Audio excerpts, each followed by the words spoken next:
So if a new modern Sonic game does end up coming out for Sonic in 2019, it's going to be a very, very interesting game. Especially since it is not going to be a boost game. And this is why. This video explains it all. And yep, there's no camera. I decided this is more suited to an off-camera, gameplay only type video. Let's get into it. And why I think we are not getting the boost formula pretty much ever again. And why Sonic Forces was the last game to possibly use the boost. So let's get into it. So let's get into the marketing of Sonic Forces. So how was Sonic Forces marketed at first? We got the first trailer made by Sonic Team, but we had by the same people who made Sonic Colors and Sonic Generations. So it was being advertised as a game being accompanied by very successful games, very successful crowd pleaser games people loved, were adored, critically acclaimed, sold well, and Sonic Forces was advertised as that. Sonic Forces was a boost type game. It followed the same formula as Sonic Unleashed, Sonic Colors, Sonic Generations. Obviously it did something a bit new. You still used the Wisp capsules, but the boost was also given to you by the enemies, so I guess that was a bit different, but it was still the boost formula. Now, if we were to get another boost game, how would that work? So obviously, by that I mean, how would they market that? So obviously we've got the boost would work normally, but if you're trying to sell a game with the same gameplay style as the previous game, how are you going to do that when the previous game was not a critical success? Because you cannot do by the same people who made Sonic Colors and Sonic Generations, because Sonic Forces already did that. There's no chance you'd be able to do that again, and for Sonic Team to get away with that, people wouldn't be falling for that. And you wouldn't be able to say by the same people who made Sonic Forces, because that's a game that failed critically. I think it was one of Sega's only failing games critically in 2017. They actually had a pretty successful year, but not for Sonic Forces. Sonic Forces was, of course, one of the few that wasn't successful. So I think the main reason we really can't get the boost back is because of marketing, basically. There's no chance Sonic Team will be able to market that properly, which is sad, because I think the boost is probably the best formula for Sonic. It's my favorite gameplay formula for Sonic the Hedgehog. I think it emphasizes what Sonic is all about the best. It's all about that fast moving platforming, fast speeds as you want. It's really exhilarating, it's really fun, and I think the challenge and fun that comes out of it is replaying the levels and finding the best and fastest way to go through them using the boost, because the boost is kind of hard to control. So once you finally get that control right and you do these massive shortcuts that you cannot do before, it's exhilarating, it's just so much fun. It emphasizes that flow that the classic Sonic games had, or what people like about the classic Sonic games. I feel like the boost does that for modern Sonic.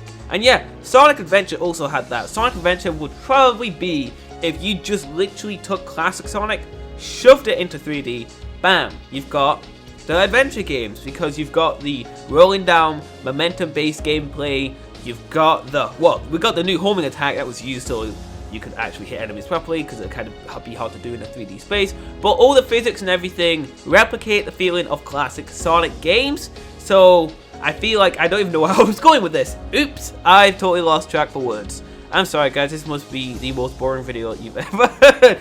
But the point is, I feel like the boost is what modern Sonic does for classics. Right, it's what classic Sonic does for modern. It's the flow. It's what the classic Sonic fans really like, but for modern Sonic, that's how I see it. So if they can't market that properly, the boost is probably dead. So if we're saying that, that means Sonic Forces was the last Sonic game to use this formula, because I just don't think they're ever going to return to it. The only way I could possibly see them returning to it is if it was a 2D only game, possibly in the vein of Sonic Rush. I just cannot see the next modern Sonic game being the boost. I just think that's impossible to advertise. Absolutely impossible. Unless it was totally revamped to a level where it was almost completely different to the boost, then I just don't think it's possible. I think that's it. So I hope you all enjoyed the boost formula.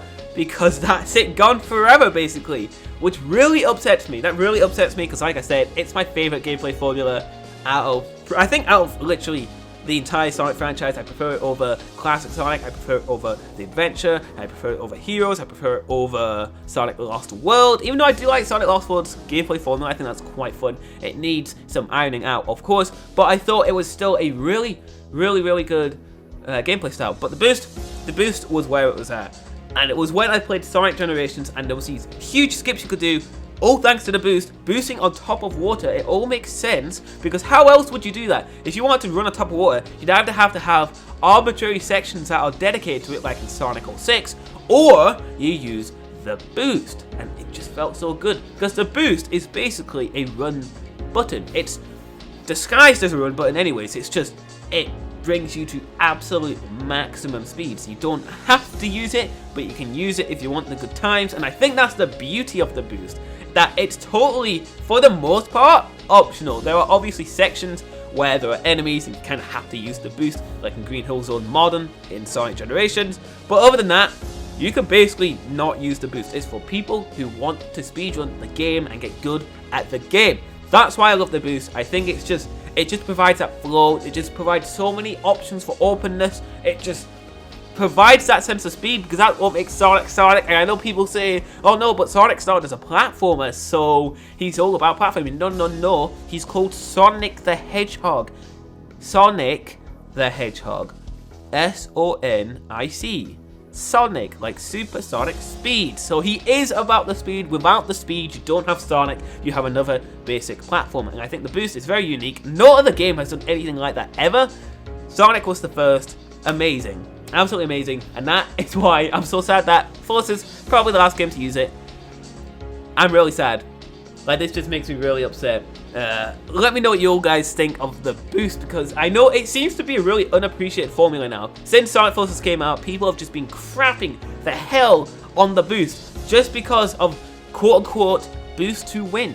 When the only game that literally did boost to win was Sonic Forces, aka Luminous Forest, aka Lost Valley. Because literally in Luminous Forest, you keep hold of the boost button and it is literally playing by itself. That is boost to win. But people like to mix boost to win with being able to play it by just holding control or something. Because let's say this is a good example. People say that Green Hill Modern is just a really automated level.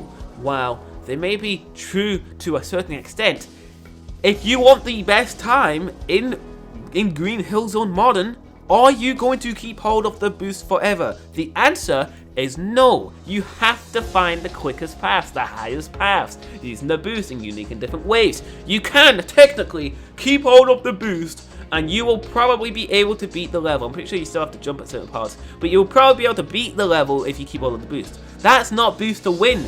Boost to win is if the fastest time for a level is literally succeeded by keeping hold of the boost button, aka Luminous Forest. How do you do that beginning part the fastest? You keep hold of boost. What else can you do? Nothing. Whereas in Green Hill Zone Modern, what can you do?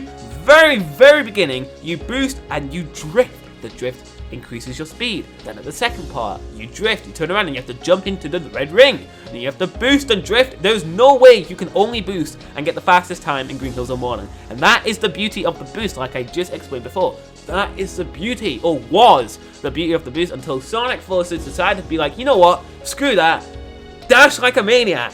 Dash like a maniac. Thank you, Nakamura, for giving us that fantastic, legendary line. What fantastic game design that is. That is the... Honestly, you know, I'm not even going to be sarcastic here. That's probably the most disgusting game design I've ever seen. I'm really sorry if that sounds super negative, but boosting to win, dashing like a maniac, that is horrid game design.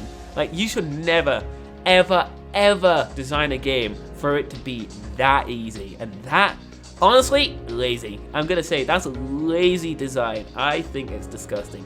Like, that's probably the thing that offends me most about that game, to be honest. That it's just really lazy in terms of level design. Just absolutely terrible. But I think I've rambled on long enough, and look at that, we're at 10 minutes almost. Everyone hates me for that, but I'm sorry. It just kind of happens. Let me know what you think of this in the comment section below. This is why the boost is never coming back. This is why I like the boost. Let me know what your thoughts are in the comment section below. Thank you all for watching. I'm going to clap out, but you won't be able to see my face because I'm not recording my face this time. So, thank you all for watching, my dudes, and peace out.